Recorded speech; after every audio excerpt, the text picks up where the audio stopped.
que nos hiciera una presentación acerca de su proyecto de investigación de la maestría. Pero antes déjenme comentar lo siguiente. Marta hizo su servicio social en la industria, en el programa que se tiene aquí en la Facultad de Medicina. Después hizo el diplomado de salud en el trabajo con nosotros, el que se impartimos cada año. También hizo el diplomado de epidemiología. Después de esto hizo la maestría en salud en el trabajo, también aquí en la UNAM. Y en el cuarto semestre, este cuarto semestre recién terminó a fines de julio del año pasado, en donde existe la posibilidad en la maestría y el doctorado que se imparte aquí en la UNAM, en estas áreas, que es un programa que se llama Programa de Doctorado en Ciencias Médicas y Odontológicas y de la Salud, de hacer tanto intercambio como presentación en congresos, como estancias. Y entonces, Marta, en su último semestre, o sea, el cuarto semestre de la maestría, consiguió irse a Finlandia. Se fue todo el semestre de enero a julio y estuvo en el Instituto Finlandés de Salud Ocupacional. Déjenme decirles que el Instituto Finlandés de Salud Ocupacional es el top de la salud ocupacional del mundo, tanto Finlandia como el instituto en particular. Entonces, obviamente, me interesa y nos interesa, espero que a todos los que estamos presentes, el que nos haga una presentación por una parte de lo que es su proyecto de investigación, con el cual ingresó y ha desarrollado a lo largo de estos 2 años de su maestría, así como cómo es que llega a Finlandia y sus experiencias y qué es lo que trae de Finlandia, y también nos platique un poquito de sus experiencias académicas, lo que conoció y demás, que es muy, muy interesante. Para eso déjenme decirles que se fue becada, obviamente. La UNAM le dio su boleto de avión en viaje redondo y recibió una beca doble por parte de CONACYT. Los alumnos de maestría tienen una beca de alrededor de 8,000 pesos mensuales, entonces se le duplicó, lo cual además pudo haber sido pues bastante más en caso de que hubiera sido de 3 meses o menos, pero como fue de 6 meses, pues se arriesgó a irse en esas condiciones. Y pues también nos platiqué que cuánta hambre pasó. Entonces, lo que platicamos y nos pusimos de acuerdo es que la presentación fuera lo que se menciona, cooperación académica entre México y Finlandia, una propuesta para el mayor desarrollo de la salud en el trabajo en México. Entonces, vamos a empezar con la presentación con la doctora Marta Zamora. Gracias.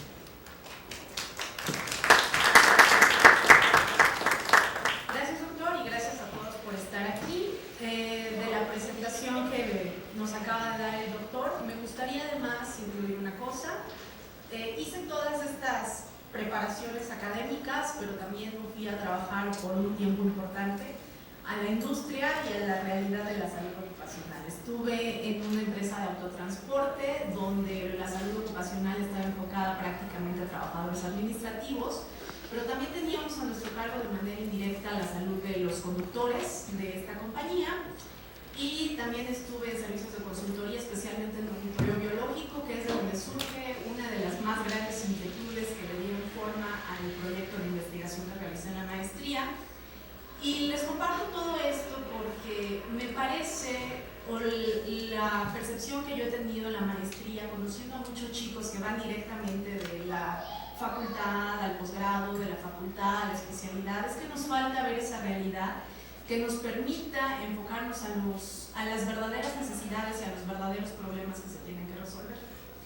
Ese fue un gran motivo de por qué estoy trabajando en lo que estoy trabajando, y es uno de los grandes objetivos que hoy tengo cuando doy clase e intento transmitirles a los chicos. Nosotros tenemos una preparación que va muy vinculada a trabajar en hospitales. Ya estamos pensando, los médicos, ¿ya? Cómo vamos a trabajar en hospitales, qué especialidad vamos a llevar, cuando la realidad de nuestros problemas de salud van mucho más allá. Yo creo incluso a veces que nuestros temarios son exagerados, que nos hacen aprendernos cosas que cuando estás en el campo de batalla resultan irrelevantes. Pero de eso vamos a discutir a lo largo de la plática. Cooperación académica México-Finlandia, una propuesta para un mayor desarrollo de la salud en el trabajo en México. Al doctor y a mí nos costó un poquito de trabajo llegar a la conclusión de cuál iba a ser el título, porque como verán, vamos a hablar de muchas cosas a la vez. No les voy a decir, creo, nada que no sepan, pero creo que es importante hacer énfasis en ello, porque tenemos que reflexionar para de verdad generar cambios. Y además sí quise aportarles algunas cosas que a mí me parecen son muy destacables dentro de lo que pude aprender en Finlandia. Y el principal motivo que yo quisiera tomar en esta conferencia es que ustedes sepan que tenemos puertas abiertas en el mundo, que tenemos una forma de ser los mexicanos muy peculiar que nos lleva a cerrarnos las puertas, y no solo de manera individual, sino como colectividad. Y eso es parte de lo que les voy a contar hoy, de qué difícil fue ese camino y de toda la gente que se tuvo que vencer en el camino. Es tristísimo que yo les diga esto, pero muchas veces sentí que iba remando contra corriente, que en lugar de encontrar quién me dijera cómo y por dónde, me decían cómo no y por dónde no. Entonces, lo que yo ofrezco es que yo con esta experiencia que viví, además dejamos puertas abiertas, si alguno de ustedes está interesado en ir, se acerque a mí y al doctor Nava, que ya vamos a tener este contacto, incluso también lo he comentado con el doctor Malaquías, porque no es un área exclusiva de la salud ocupacional. Además es una ventaja que me vinculé con un grupo que no solamente es útil o no solamente conoce metodologías de investigación de salud ocupacional. Vamos entonces con la primera diapositiva. Les quiero presentar el lugar en el que estuve, que se llama Kuopio. Kuopio es una ciudad, una de las 6 ciudades de Finlandia. Es un lugar muy chiquitito, tiene 97,000 habitantes, comparados con los casi 9 millones que tenemos en el DF, ¿no? Entonces se imaginarán cuál es la dimensión de esa ciudad. Está entre lagos. De hecho, Finlandia se conoce como el país de los millones de lagos. Y aquí no era la excepción, era un lugar verdaderamente hermoso. Es increíble cómo hay tanta civilización, cómo todo está lleno de tecnología en el súper, en el autobús. Pero cuando te asomas a la ventana de tu departamento, lo que ves es el bosque, o el lago cuando te asomas a la ventana de la oficina. Es de verdad increíble. Aquí les muestro unas pocas más de imágenes. Como pueden ver ahí donde se ve el globito amarillo, ahí es donde se localiza Kuopio, prácticamente está en el centro del país. Bueno, no, todavía sigue muy al sur. Y está pegadito a Rusia. Aquí algunas fotos, tanto de verano como de invierno. Les puse ahí la foto de la aurora boreal, que además es un país con muchísimas atracciones naturales. La aurora boreal no se puede observar en Kuopio, se ve ya mucho más arriba, ya casi en el polo norte, pero es una experiencia también increíble. Y hay estas imágenes, el resto de las imágenes, a excepción de la de la aurora boreal, sí son de Kuopio, del lugar en el que estuve, y como pueden ver era un lugar maravilloso. Vamos a hablar de la salud ocupacional en la realidad mexicana, de la maestría específica de salud en el trabajo que ofrece esta universidad, el proyecto de investigación que yo llevé, del Instituto Finlandés de Salud Ocupacional, de mi proyecto de investigación, que fue un proyecto de medicina basada en evidencia, y que por eso les digo que nos podemos vincular con otras áreas, no solamente con la salud ocupacional. La experiencia extraprofesional, donde hablaremos mucho de esa experiencia para llegar allá. Y finalmente vamos a hablar de Fundación Telefónica como un motor que nos ayudó a que se pudiera dar este trabajo, en especial en el tema, todo el trabajo de niños y adolescentes, y un proyecto que tenemos todavía pendiente con Fundación. Bueno, la salud ocupacional y la realidad mexicana. Aquí les presento un par de fotografías de 2 empresas importantes. Hace un momento que estaba revisando la presentación me di cuenta que me equivoqué porque puse Pemex y dije, iba yo a hablar de las empresas del Estado. Bueno, perdón. hasta donde era esa noticia todavía era empresa del Estado. Y tenemos aquí una cervecera muy importante que ya no es mexicana, pero lo fue. Y no hace mucho, apenas el año pasado, tuvo un accidente de 7 personas muertas. Estamos hablando de una empresa que exporta su producto, que seguramente sus niveles de ganancia son altísimos, y que entonces nosotros pensaríamos que la gente que ellos tienen contratada para hacer seguridad y salud ocupacional, pues debe ser de los mejores que tenemos en el país. Entonces surgen muchas preguntas de por qué murieron 7 trabajadores y qué pasó después. Personalmente se los digo, conozco porque trabajé para ellos también, muy poco tiempo, porque las condiciones no eran favorables ni siquiera para nosotros como profesionales y poder desarrollar y poder aplicar lo que se hace. Esta empresa contrata a sus médicos a través de un servicio de outsourcing y nosotros sabemos que pues, los salarios no son muy buenos, por lo tanto la calidad de médicos que pueden reclutar tampoco son los mejores. Y después hablábamos de Pemex, donde hace apenas un par de semanas yo escuché de otra explosión, en Reynosa, y esas son noticias constantes, ¿no? A lo mejor no trascienden porque ya se han vuelto costumbre, y lo que se vuelve costumbre deja de ser noticia. Pero lo alarmante es que tenemos empresas muy grandes, tanto privadas como del sector público, que se supone tienen grandes recursos para cuidar la salud de los trabajadores. ¿Qué está pasando? Es la realidad. Por otro lado, aquí vemos un reporte que hace el propio INEGI y la Secretaría de Hacienda, donde vemos que México se sitúa en uno de los países que tiene mayor cantidad de informalidad. Hasta 59% de la población ellos calculaban vive en la informalidad, que se parece mucho a las cifras de la gente que vive en pobreza en este país. Lo alarmante es que si hablábamos de que la salud ocupacional no está bien en esas empresas que tienen recursos y que se encuentran dentro del sector formal, entonces ¿qué pasa con el 59% de la población de México que no tiene acceso a esos servicios? ¿Quién los está atendiendo? ¿Quién va a pagar porque se les atiende? Esa fue una de las preguntas que me hice y que en especial siguen surgiendo cuando te das cuenta del trabajo infantil y que lo haces consciente, porque igual se ha vuelto una costumbre que hemos dejado de ver. Los niños que están en el metro vendiendo discos, chicles, galletas o lo que sea, son trabajo infantil. Los que nos encontramos afuera del centro comercial vendiendo obleas también lo son.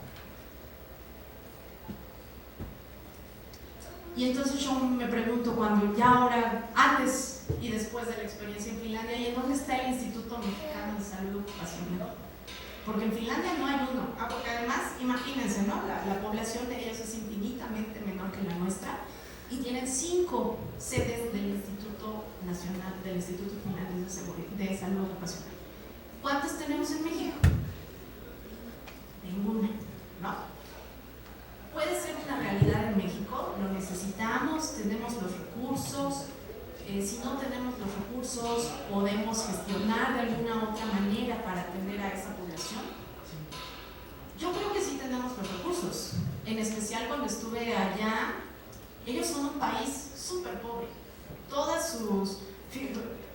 Esperen un ratito, ¿no? Ahorita les aclaro por qué digo que son un país súper pobre. Ellos no producen sus alimentos, prácticamente todo está importado. A lo mejor en verano pueden producir algunas manzanas, algunas fresas, algunos champiñones, pero en general la gran cantidad de los alimentos que ellos consumen van de España o van de Holanda. Y tampoco tienen tantos minerales como tenemos nosotros, no tienen petróleo, tienen mucho bosque, eso sí. Son una potencia o eran una potencia en la industria del papel, porque las nuevas tecnologías han desplazado el uso del papel, ¿no? Ya la gente compra e-books en lugar de libros impresos, y eso también ha generado crisis o recesión en Finlandia.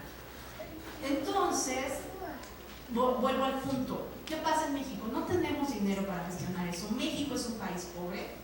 Pues México va a las reuniones del G20, ¿no? Yo creo que no es un país pobre. Y no solamente lo creo, los mismos datos del Banco Mundial y de la Organización Internacional, de la Organización Mundial de la Salud, hablan de un coeficiente de desigualdad, el coeficiente de Gini, muy alto en México. Ese es nuestro problema. Recursos sí hay. El problema es que no están bien administrados. Y no se van a administrar bien hasta que nosotros no comencemos a hacer conciencia, no comencemos a prepararnos y empecemos a buscar. Porque además se pueden hacer. Yo sigo creyendo que las cosas pueden cambiar, pero no van a cambiar si nosotros seguimos callándonos. Y les puse esa imagen porque es determinante, ¿no? Yo creo que Enrique Peña Nieto no es el culpable de la situación del país, ni lo son los diputados, ni lo son los seleccionados nacionales. Creo que la gente que consume fútbol y que consume determinados productos y que alaba o crea determinados ídolos, somos la gran mayoría. Y creo que ahí está la respuesta a todos los problemas que tenemos. Pero no todo está tan triste, ¿no? En el caso de la salud en el trabajo, en México tenemos varias opciones y unas de ellas son las académicas. En especial en la maestría de salud en el trabajo, yo la tomé en este programa que está dentro de otros que incluyen profesiones como odontólogos, gestión de políticas de salud, los mismos médicos que hacen las maestrías en ciencias médicas y nosotros que las hacemos en ciencias de la salud. Pongo estas imágenes porque en mi caso ingresar a la maestría fue todo un reto, justamente porque el proyecto era diferente, hay poca experiencia, no solo en México sino en el mundo, sobre el tema del trabajo infantil, y tuve que tocar muchas puertas. La primera, por supuesto, fue la de la UNAM, que me permitió tener esta maestría con una cuota que en muchas partes del mundo yo les daría risa saber cuánto cuesta nuestra maestría.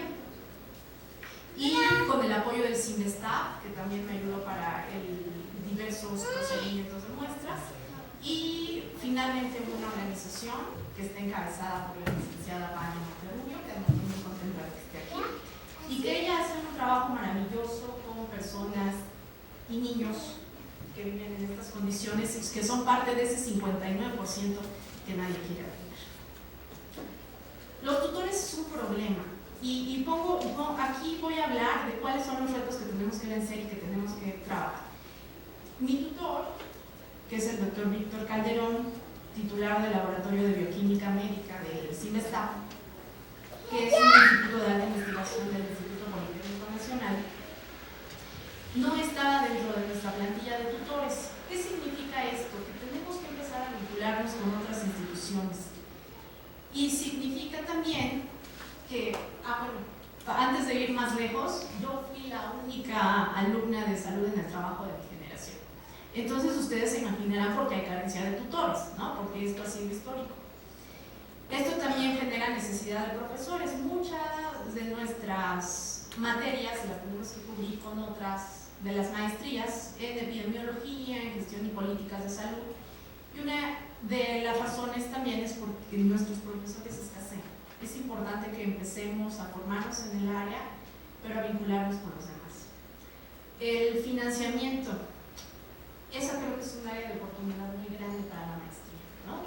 Se nos pide llegar con un proyecto de investigación, pero ¿quién lo va a pagar? Y ese es un reto que te llevas tú como alumno, porque tú como alumno es el que tiene el interés de incursionar. Y tienes que buscar los medios. Yo tuve mucha suerte en encontrar gente que me apoyara, que me enseñara el camino, por supuesto una de ellas Vania, porque sin ellos no hubiera sido una realidad. Y una también de las cosas que yo he peleado mucho en la maestría es que a veces, y que lo he comentado mucho con compañeros de la maestría de otras áreas, porque soy la única que en el trabajo, es que nos piden proyectos muy complejos, ¿no? Proyectos que tienen que buscar una asociación o una correlación. Cuando hay cosas que pueden ser descriptivas o que pueden ser solamente a manera de encuesta, que podrían dar mucha luz, y eso se los voy a mostrar con el proyecto que armamos en Finlandia, que son cosas que se hacen con poco dinero, pero que sirven y que a veces pueden servir más y que incluso pueden preparar mejor a los que estamos empezando la investigación y que no teníamos la menor idea de cómo se hace. Y finalmente hablamos que es un programa multidisciplinario. Les decía, a veces tenemos que completar materias con los otros, pero esto también brinda la oportunidad de conocer otras áreas de vincularte con personas distintas y de darle un enfoque más amplio. Creo que ese ha sido nuestro problema, no solo en la salud ocupacional, sino en México en general. Nos volvemos profesionales todos, médicos, abogados, físicos, y hablamos lenguajes diferentes. Nos centramos en una cosita y perdemos de vista que vivimos en una gran sociedad que es diversa y que al menos la mitad del país en el que vivimos en nada se parece a lo que nosotros conocemos. Bueno, mi proyecto de investigación se llama Trabajo infantil como factor de susceptibilidad para daño oxidativo y pulmonar en la fabricación artesanal de ladrillo, indicadores de absorción de daño bioquímico y de daño fisiológico.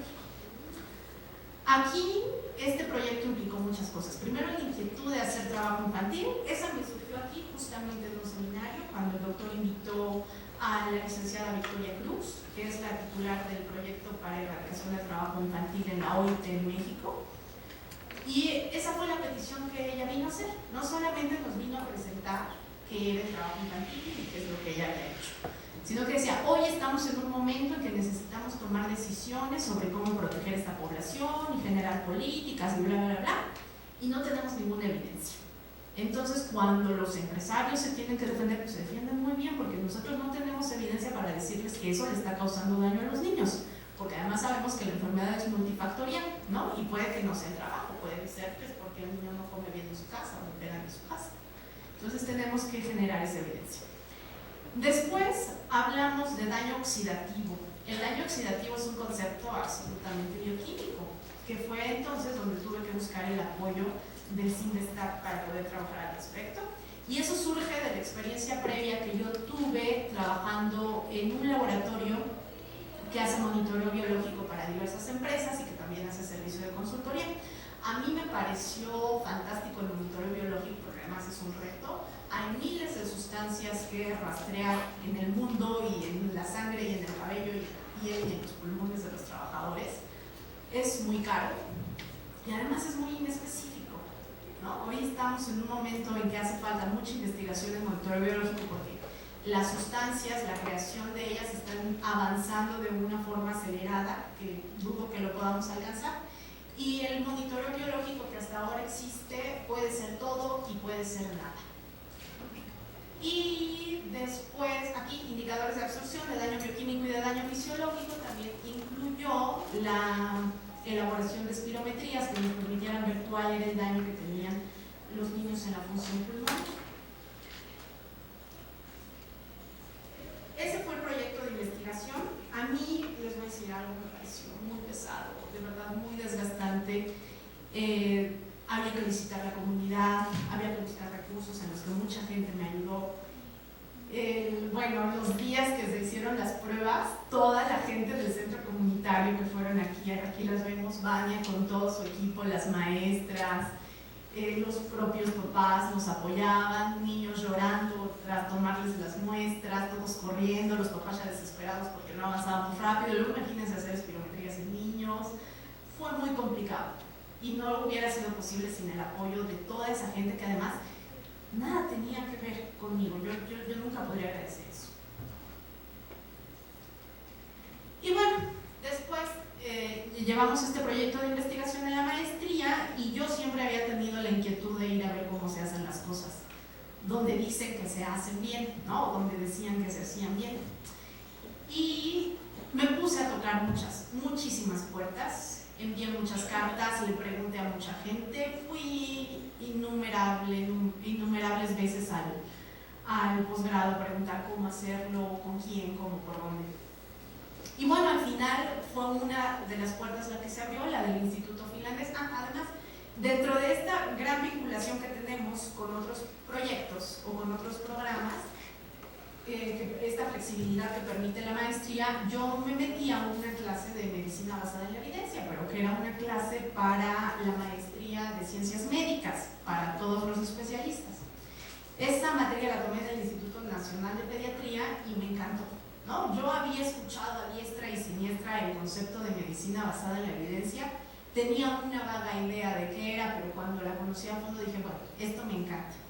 Y entonces, en una de esas clases, el doctor Carlos Jiménez nos dice, y es que además existe una colaboración que ya es muy prestigiada en el mundo y que han formado diversos grupos, y existe el grupo de ginecología y de pediatría y de terapia intensiva y bla, bla, bla. Y a mí se me ocurrió pensar, ¿no? Seguro no hay de salud ocupacional, o sea, porque la salud ocupacional no se ha desarrollado del todo. Bueno, pues se me ocurre buscar y que lo encuentro. Y estaba en Finlandia. Ahí vienen los datos de contacto en la página de internet. Dije, ¿por qué no? Me gusta el asunto de la medicina basada en evidencia. Hay un grupo de salud ocupacional que ya trabaja y además trabaja en un muy buen país. Vamos a escribirles. Y voy a ser muy sincera, jamás esperé que me contestaran, ¿no?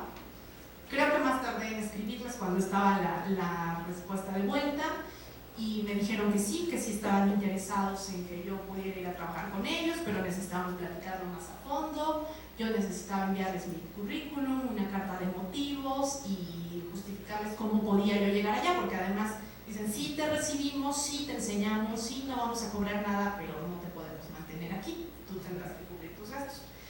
Y bueno, eso ya fue una gran ayuda, porque hay programas en los que sí te reciben, pero se tiene que pagar, ¿no? La educación no es gratis en todas partes del mundo. De hecho, en Finlandia conocí a una chica de Texas que les decía a todos allá, ustedes no saben lo afortunados que son al tener educación pública.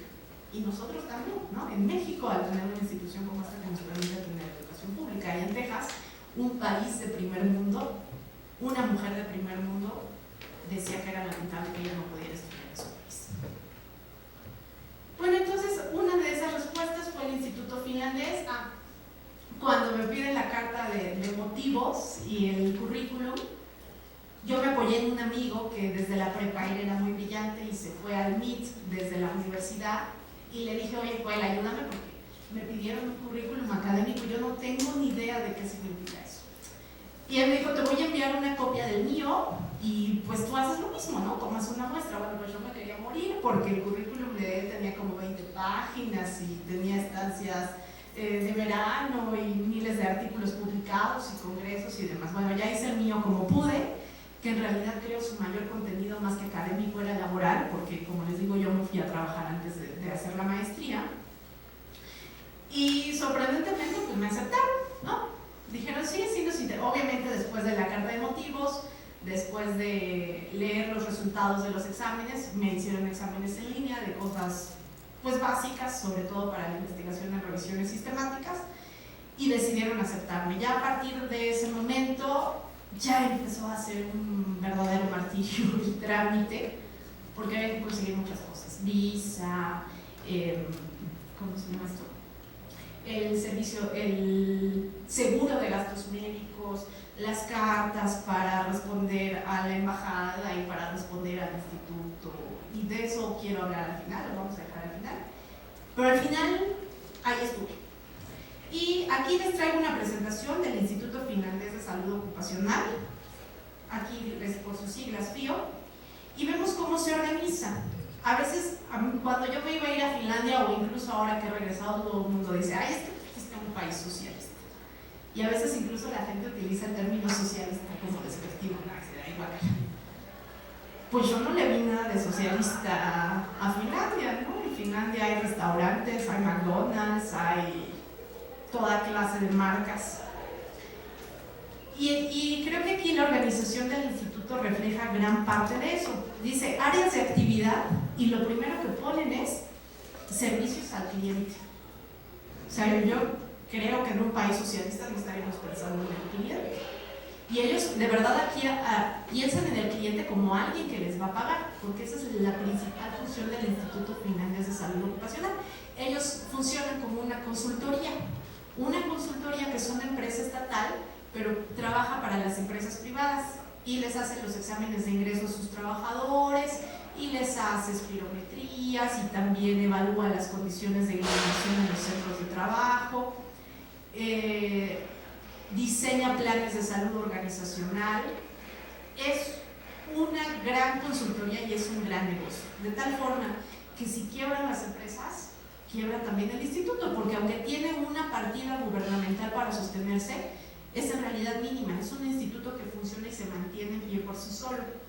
Eso es tan cierto que ahorita con la crisis que existe en las empresas finlandesas, empezando por Nokia, que ya no es finlandesa, y que se va a empezar a llevar investigadores y plantas de investigación a otros países. Se cerraron 2 sedes del Instituto Finlandés en febrero de este año, que fue la de Lappeenranta y Oulu. Así es que se están reduciendo las plazas. Ojalá que pronto pase esa recesión, ojalá que pronto encuentren una solución los finlandeses de qué cosa inventar y qué cosa vender, porque ellos no pueden vender otra cosa que no sea ciencia y tecnología. Es lo único que pueden vender, el talento de su gente. Y bueno, aquí revisamos un poquito más, dice servicios al cliente, creación de soluciones, influencia a través del conocimiento, servicios en casa. Eso de servicios en casa se refiere a que van a las empresas y hacen todas las labores de salud y seguridad ocupacional que requieren. Y los centros expertos tienen ya temas muy específicos donde hablan de salud y habilidad en el trabajo, donde el enfoque principal es cuidar a la gente para que se mantenga activa. Además tenemos que tomar en cuenta que son parte de estos países que ya están muy envejecidos y que les interesa prolongar el tiempo laboral de su población. Por otra parte, también el impacto que ha tenido el cáncer. Una de la investigación más fuerte que se hace en el instituto es cómo reintegrar a los pacientes que han sobrevivido al cáncer a su trabajo, porque por eso está perdiendo mucho dinero el país. Y el desarrollo de los espacios de trabajo o del ambiente de trabajo, que tiene más que ver con servicios de ingeniería. Aquí les traigo algunas fotografías del Instituto Finlandés de Salud Ocupacional. El que ven a su izquierda es el Instituto de Helsinki, que es un lugar muy bonito porque atrás de ese edificio ya está la vista al mar. Y como a las 11 de la mañana, que es la hora de la comida, allá esta es la hora del lunch muy temprano, la gente sale a comer y después se queda sentada en las escaleras del instituto que dan hacia el mar a tomarse su café, y ahí está platicando en lo que se agota su hora de comida. Y el que se ve todo nevado es el Instituto de Kuopio, que es en realidad muy chiquito, que es en el que yo estuve, que está a su derecha. Y aquí tenemos los horarios de trabajo. Ellos de verdad predican con el ejemplo. Tienen un horario de trabajo de 8:15 a 16 horas puntuales. Puntuales para empezar y puntuales para irse. A las 16 horas, si te quedaste adentro, cuando intentes salir a las 4:15, tienes que ir prendiendo todas las luces porque ya todas las puertas están cerradas y todas las luces están apagadas. Y si te llega a cachar tu jefe que te quedaste más tiempo, te regaña, además, ¿no? Y tienen, les decía, a las 11 de la mañana en general, es la hora de comida, puedes tomar una hora, como desde las 11 hasta la 1, tú decides a qué hora sales. Y a las 2:30 tienes media hora para el té, y en la mañana puedes tomar media hora, la que tú quieras, para tomar un té, para el desayuno, para discutir el clima. Porque eso es tema de todos los días, ¿eh? Toda la gente habla del clima. Y promueven también mucho la actividad. Aquí, la verdad es que yo soy muy floja para el ejercicio, pero me obligaban a ir a hacer ahí todos los ejercicios. E incluso ellos tienen 1 hora semanal para dedicar al ejercicio. Pueden irse antes de su trabajo para dedicar al ejercicio. Dentro del instituto también hay un gimnasio que puedes usar a la hora que quieras. Si quieres a las 9 de la mañana que llegaste, por supuesto hay regaderas. Y hay regaderas no solamente por el asunto del gimnasio, sino porque mucha de la gente que trabaja ahí hace monitoreo ambiental y monitoreo biológico en las empresas. Llegan, se tienen que quitar los uniformes que se van a lavanderías especiales y se tienen que descontaminar, tienen que tomar un baño ahí. Ahí la foto que les pongo hasta abajo es la foto del maratón, donde incluso forman un equipo del propio instituto para participar en el maratón de la ciudad. Y por supuesto les dan tiempo entre semana para que salgan a entrenar. Y después tenemos que yo fui a este Instituto de Salud Ocupacional, pero a su vez fui a una institución que se encuentra auspiciada por ellos. La colaboración Cochrane es una organización internacional que intenta buscar medicina basada en evidencia en diferentes áreas de conocimiento. Y tienen que buscar quién les dé recursos a todos, a los de ginecología, a los de neumo, a los de pediatría, Y hay universidades, hay iniciativas privadas, hay organizaciones sociales que les dan ese auspicio. El grupo de salud ocupacional lo encontró en el instituto, y al instituto le interesa mucho tener ahí alguien que haga salud ocupacional y medicina basada en evidencia, porque la salud ocupacional o el médico ocupacional es la puerta de entrada al sistema de salud en Finlandia. Existe ahí el verdadero sistema de atención primaria de la salud, y el médico de contacto es el médico que se encuentra en las empresas. Obviamente para otras poblaciones como los niños, el médico de contacto es el pediatra que tienen en la escuela, pero para el resto de la población, que además esto es una cosa maravillosa, Finlandia tiene prácticamente el 100% de formalidad, de economía formal. No vamos a encontrar gente que esté vendiendo cosas, discos en la calle. Encontramos gente que trabaja en los mercados, pero que paga un impuesto y que por lo tanto está considerada como un trabajador formal y tiene derecho a todos estos servicios.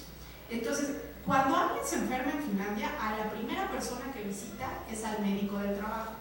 Si es la esposa de un trabajador y ella no, y ella es ama de casa, el médico de contacto también es el médico del trabajo de su esposo. Si ya él detecta que requiere el tratamiento del ginecólogo, del neurólogo, el que sea, es él quien se encarga de canalizarlo. Entonces, para Finlandia es una figura tan importante que no tiene ningún problema en darle los recursos al grupo Cochrane para que funcione, excepto cuando hay recesión, por supuesto. Y aquí tenemos el grupo, por eso les decía, en México tenemos un dispendio de recursos impresionante. El grupo Cochrane de salud ocupacional son Yami y yo. Y ya. Secretaria, para eso hay Outlook, dice ellos.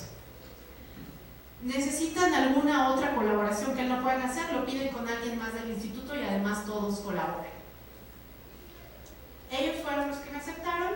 Ya después, cuando yo llegué, decidimos qué proyecto iba a emprender. Cuando yo llegué, yo tenía la idea de incorporarme a una, porque el plan era que yo fuera a aprender la metodología de las revisiones sistemáticas y con ello todo lo relacionado a la medicina basada en evidencia, y me iba a incorporar a una de las tantas revisiones sistemáticas que ella está realizando, tanto por encargo del gobierno finés, por encargo de la Organización Mundial de la Salud, o por gusto propio, ¿no? Porque además tiene que mantener una productividad para que el grupo de salud ocupacional siga teniendo renombre y siga teniendo el derecho de pertenecer a la colaboración Cochrane. Y él quería integrarme a unas revisiones de nanomateriales o de pesticidas, mil cosas. Pero un día, el primer día que yo llegué con ellos, me llevó a conocer la cafetería, las instalaciones, fuimos por café y ahí tomamos unos minutos para sentarnos a platicar. Y bueno, hablamos de las cosas básicas, desde quién era yo, de dónde venía, qué me interesaba, qué había hecho. Y en esa conversación salió el proyecto de investigación y el trabajo que habíamos hecho en México con esta comunidad ladrillera, y entonces él dijo, eso me parece maravilloso, vamos a hacer trabajo infantil. ¿Y sabes por qué vamos a elegir ese tema? Porque yo no sé nada. Y esa actitud es justamente la que ellos tienen. A ellos no les importa y no les preocupa decir no sé. Muy contrario a nosotros, ¿no? Nosotros siempre queremos esconder, nos da vergüenza reconocer que no sabemos cuándo. No tenemos ninguna obligación de ser genios. Y para ellos el concepto de experto les da risa. Dicen, nadie es experto. A lo mejor alguien ha trabajado mucho, pero su experiencia está absolutamente sesgada. Por lo tanto, no podemos decir que él tiene la verdad de las cosas. Entonces decidimos trabajar una revisión sistemática acerca de las intervenciones que se habían hecho para el trabajo de niños y adolescentes. Y resultó que no podíamos hacerla. Y no podíamos hacerla porque no había con qué trabajar.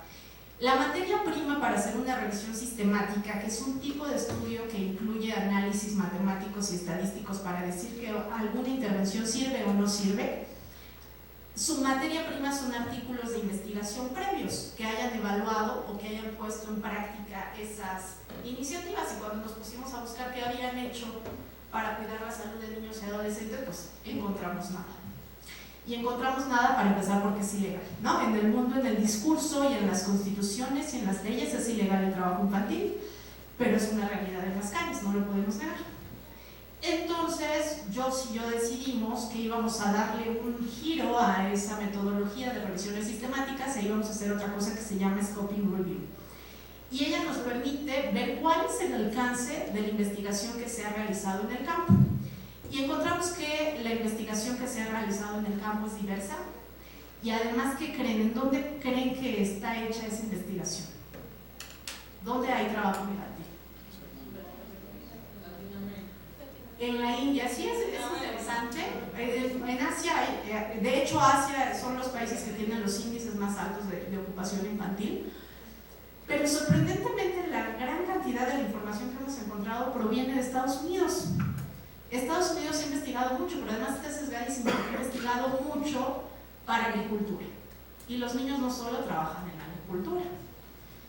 Eso ha resultado muy llamativo. Los países, es lo que yo les decía hace un momento, porque si en México el 59% de la gente se encuentra dentro de estos trabajadores tan desprotegidos, ¿por qué no tenemos investigación ahí? ¿Por qué cuando entramos a un programa de maestría o doctorado que nos piden que nuestros estudios sean importantes y relevantes para la problemática nacional, ¿por qué investigamos el efecto de la vitamina C sobre la fijación del calcio? Que eso no se ha hecho ya mucho, no hay ya respuestas. Insisto, ¿por qué no investigamos en donde hace falta? Porque no lo conocemos, porque afortunadamente nuestra realidad es muy diferente a la realidad de ese 59%. Entonces, la revisión finalmente se llamó Identificando intervenciones de salud y seguridad ocupacional que protegen a los adolescentes del trabajo peligroso en países de bajos y medianos ingresos. Podríamos pensar que el encontrarnos con que la mayoría de los estudios se han hecho en Estados Unidos y a veces en colaboración con Canadá podría representar una limitante. Entonces, para nosotros aún el reto es mayor, porque tenemos no solamente que encontrar lo que se ha hecho, sino que tenemos que diseñar alguna estrategia, algún marco teórico que nos permita aterrizar esos hallazgos a nuestras realidades, donde las capacidades económicas para invertir en esa clase de programas no son tan altas y donde los recursos humanos no estamos preparados. Y digo, no estamos. Bueno, esta revisión sistemática fue muy complicada, pasó por miles de borradores, pasó como por 3 meses de borradores para que tengan una mejor idea. Y la respuesta que yo siempre daba es: no está mal lo que me entregaste, solo tiene que mejorar.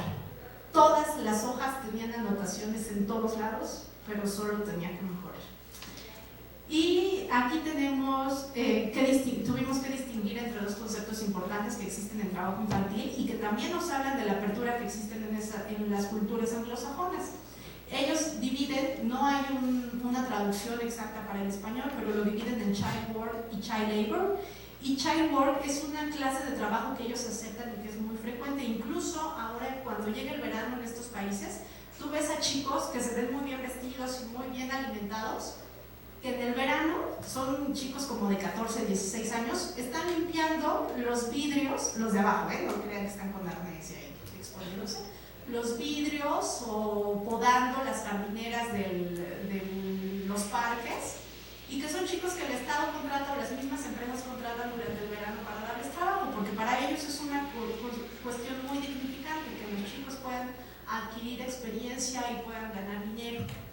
Y a veces nosotros en las sociedades como la nuestra, incluso para la gente de mejores recursos económicos, a veces hasta es ofensivo que alguien de su familia o de sus hijos trabajen, ¿no? Se ve mal.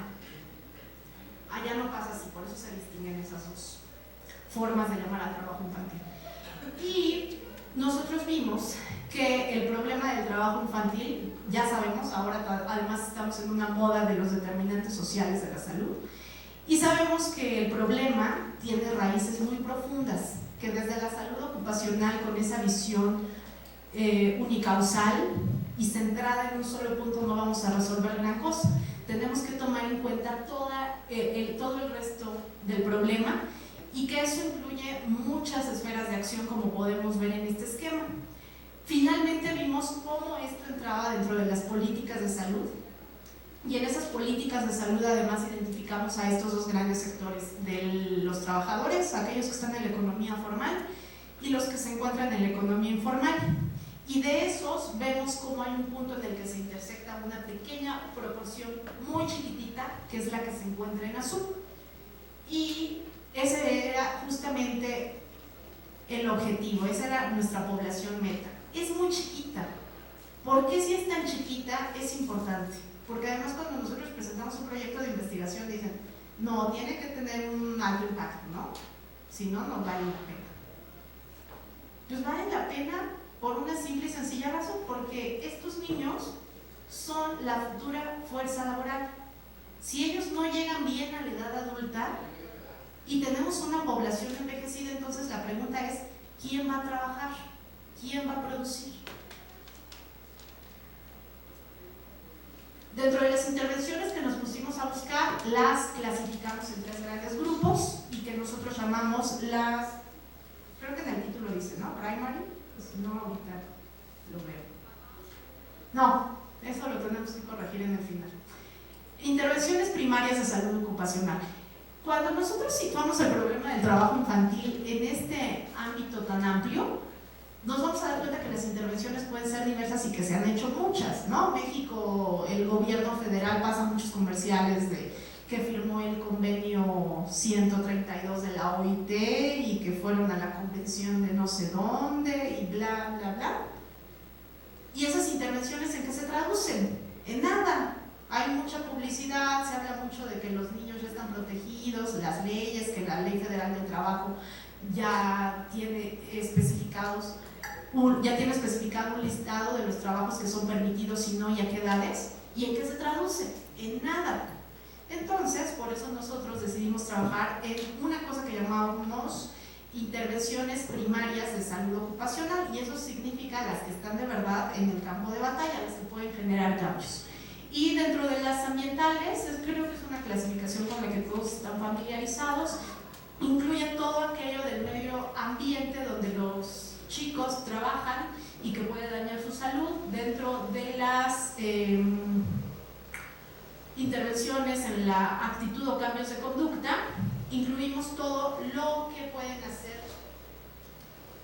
los trabajadores al ser capacitados y entonces mejorar su salud. Y finalmente tuvimos las intervenciones clínicas, que cuando hablamos de intervenciones clínicas, aquí les pido una disculpa, esto está mal. Los exámenes preingreso en realidad pertenecen a las intervenciones clínicas, y que si nos damos cuenta, la mayoría de las cosas para las que nosotros nos contratan aquí, en México al menos, está aquí. Nos quedamos en las intervenciones clínicas en las empresas. Todos quieren un doctor que vaya y les haga los exámenes médicos periódicos a sus trabajadores, que les haga una espirometría, que les dé tratamiento, que organicen campañas de vacunación, ¿no? Porque además eso cómo te lo piden cuando buscan esas cosas que publican los reclutadores, dicen que organice campañas de salud con el IMSS, y sus campañas de salud son campañas de Papá Nicolau y campañas de hepatitis B en una población que a lo mejor ni está expuesta a hepatitis B.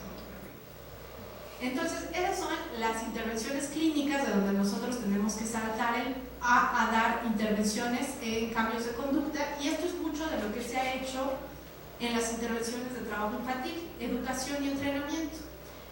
Los principales estudios que han hecho Estados Unidos es a través de regulación y capacitación a los padres de los niños campesinos, y entonces esto también salta a la vista.